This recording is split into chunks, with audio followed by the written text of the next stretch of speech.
Today I'm going to talk about something a little different, and that is people have asked me over the years, how do you become a lawyer? And recently I was asked by a representative of my old high school in Benton, Illinois, to go down and give a talk to high school students that were interested in becoming a lawyer.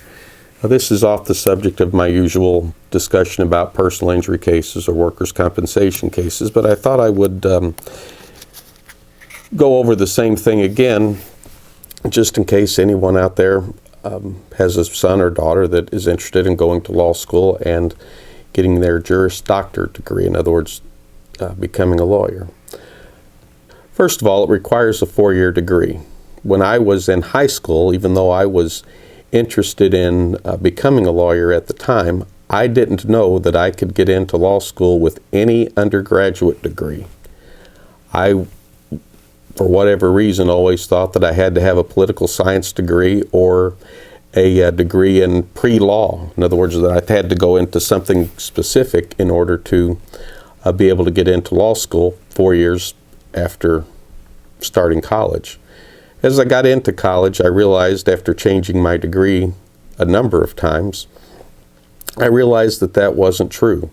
So while I was interested in journalism and marketing and advertising, I had maintained my interest in becoming a lawyer.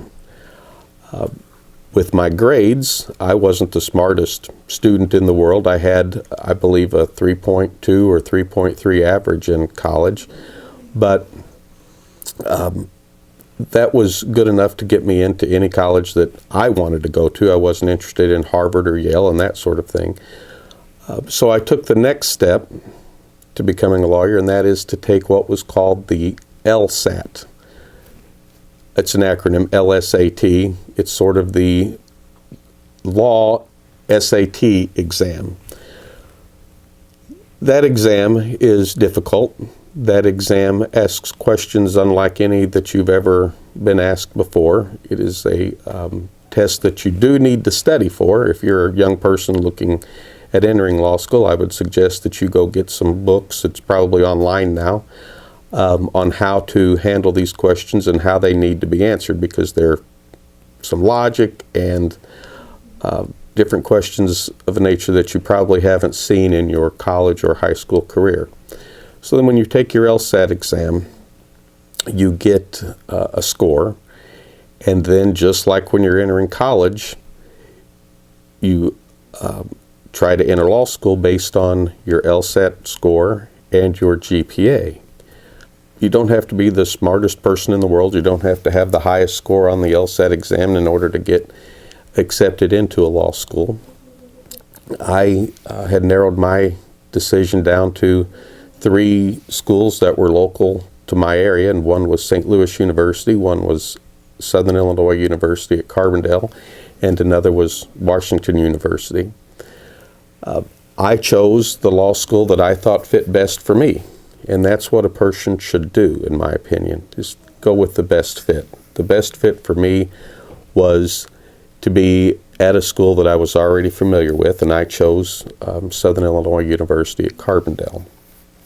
The next thing that the students were asking me about was, how hard is law school? Well, law school's difficult. Law school's very difficult, especially the first year. It's intimidating. It is unlike anything that you've ever done in college. For me, I sort of skated through college. I didn't have extremely hard or difficult courses, but when I got to law school, everything changed. It is a very intimidating process, but if you're interested in it, you just have to stick with it. And once you get through that first year of law school, everything becomes a lot easier. After that, law school's a 3-year program. So you go to law school for 3 years. They don't teach you the exact law or every law that's out there. They provide you with the principles. While you don't end up specializing in anything in law school, just like college, you can direct your interest in certain directions, because you sort of, after you complete a core group of classes like property and torts and contracts, you get to broaden your horizon a little bit with courses on, for example, bankruptcy or the commercial code. I didn't like those that type of class because I had no interest in doing bankruptcy law, so I focused all of my courses on things that had to do with torts. In other words, negligence, claims for injuries, everything from personal injuries to class actions to products liability to medical malpractice. I focused on all of those classes. And that was because I had an idea what I wanted to do. I knew that it wasn't going to get me make me a genius by any means or qualify me for anything at all when I just got out of law school, but at least it gave me a foundation knowing what I wanted to do, and I followed sort of what my interests were, not only in law school, but after I graduated. Another thing that came up is what kind of personality does it take to be a lawyer? The answer to that is there's a law job out there for any personality. There's a law job out there for an introvert. There's a law job out there for somebody who's an extrovert. And there's a law job out there for somebody who wants to be out and about and communicating with people and going to court all the time, being in front of a jury. And then there are jobs for people who don't want to ever see a courtroom. An example is, for me, I do personal injury and workers' compensation cases. I handle a fairly large number of cases representing a pretty large number of people over the years. On the other hand, in my building a few years ago was a lawyer who was a patent lawyer. He did something that I could have never done in my life. He would go into his office every day, shut his door, and he would enter at about 8 o'clock. He might take a lunch break, he might not.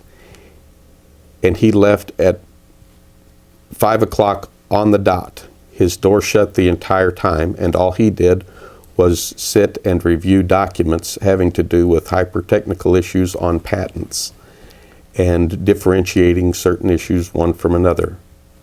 There's no way that I would be able to do that. However, for him, he was very successful. The point being, law school is not something that, or becoming a lawyer is not something that's not attainable. And don't think for a minute that if you've got an interest that you have to be pigeonholed in one particular area of law, or that you might not be a fit to become a lawyer because of your personality or even because you think your grades aren't good enough. If you're interested, give it a shot. I would suggest, in terms of going to college though, I would suggest following an interest that you have and getting a degree in that rather than trying to think that you have a particular type of degree that you don't enjoy. Don't do that. Don't go into something in college that you don't enjoy because you think that's what you have to become a lawyer. Make sure you follow what you want to do and things will work out. For me, my practice has been, since I graduated law school and after a short clerkship with an appellate judge, I began working for law firms that focus on plaintiff personal injury and workers' compensation cases.